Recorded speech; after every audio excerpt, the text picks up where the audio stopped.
اللہ پاک کا فرمان اولم نعمرکم ما یتذکر فیہ من تذکر وجاءکم النذیر، کہ ہم نے تمہیں اتنی عمر نہیں دی کہ اس عمر میں نصیحت پکڑنے والا نصیحت پکڑ سکتا ہے. یہ عمر چھوٹی نہیں ہے. وجاءکم النذیر، اور دوسری بات یہ کہ تمہارے پاس نذیر ڈرانے والا آ چکا ہے. ڈرانے والا آ چکا ہے، وہ اپنی دعوت تم تک پہنچاتا، تم فوراً قبول کر لیتے. یہ تو ایک لمحے کی کارروائی ہے. تمہیں تو 60 سال دیے گئے، 70 سال دیے گئے، 80-90 سال دیے گئے، اور تم آج دوبارہ عمر مانگ رہے ہو. دوبارہ بھی اگر تمہیں عمر دے دی، دنیا میں بھیج دیا، پھر بھی تم کفر کرو گے، تکذیب کرو گے. یہ بھی عذر باطل ہے. جو تمہیں عمر دی گئی، عمر کم نہیں ہے، جبکہ نذیر تم تک آ چکا ہے. یا تو یہ ہوتا ہے کہ تم خود حق کو تلاش کرو، اس میں پھر کئی سال لگ سکتے ہیں. کہاں سے ڈھونڈے، حق کہاں سے ملے گا؟ یہاں تو تلاش کرنے کی ضرورت ہی نہیں. انبیاء تمہارے پاس آئے، انبیاء کی دعوت، انبیاء کے نمائندے تمہارے پاس آئے، حق پیش کر دیا. یہ تو چند لمحات کا کام ہے. یہ حق ہے، اس کو قبول کر لو. قبول کر لیتے. چند لمحات کا کام ہے یہ تو یہ بھی عذر باطل ہے کہ دوبارہ ہمیں دنیا میں بھیجا جائے. جو پہلے بھیجا گیا تھا وہ عمر کم تھی. کم کیسے تھی؟ لمبی عمر تھی وہ، اور فہم حق کے لیے بہت طویل عمر تھی وہ. یہ ان کے باطل قسم کے آثار ہیں جو وہ رکھیں گے، اور قرآن نے سب کی تکذیب کی. تبھی تو فرمایا وہ یوم القیامت تری الذین کذبوا علی اللہ وجوہہم مسودہ، اور قیامت کے دن آپ دیکھیں گے ان لوگوں کو جنہوں نے اللہ پر جھوٹ بولا. پہلا جھوٹ کیا ہے؟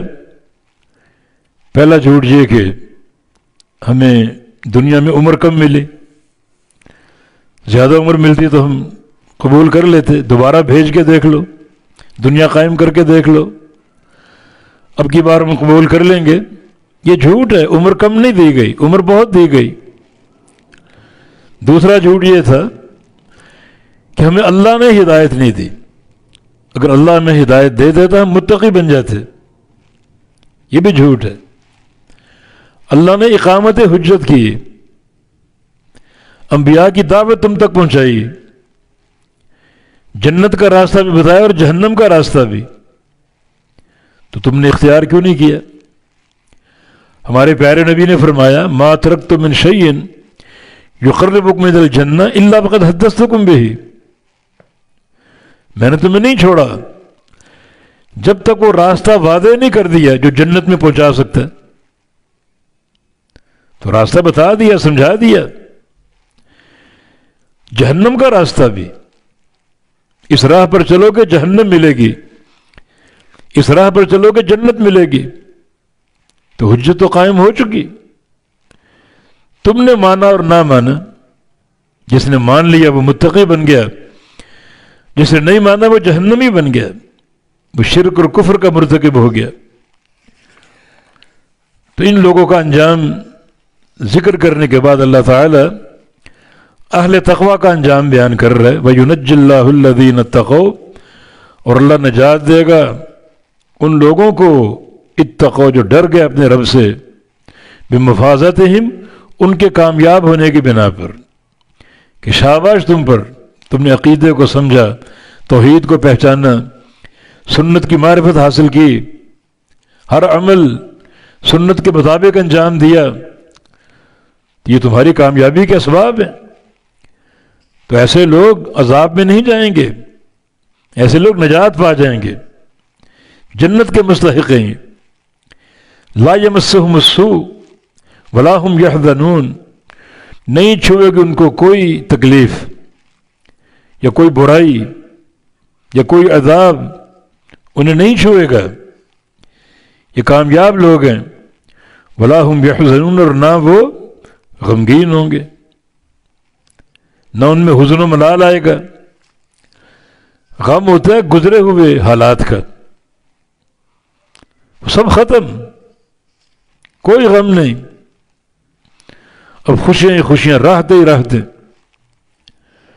کوئی چھوٹا موٹا غم اگر ہوگا بھی تو ایک حدیث کے مطابق مومن کو جنت میں ایک ہی حسرت ہوگی، وہ مجلس، یہ وہ لمحات جو اللہ کے ذکر سے خالی تھی، حسرت کا جگہ کاش ان مجلسوں میں، ان لمحات میں اللہ کا ذکر کر لیا ہوتا، باقی کوئی حسرت نہیں۔ اہل باطل ان کی حسرتیں پیچھے ذکر ہوئی ہیں، اہل جنت پر کوئی حسرت نہیں ہوگی، خوشی خوش۔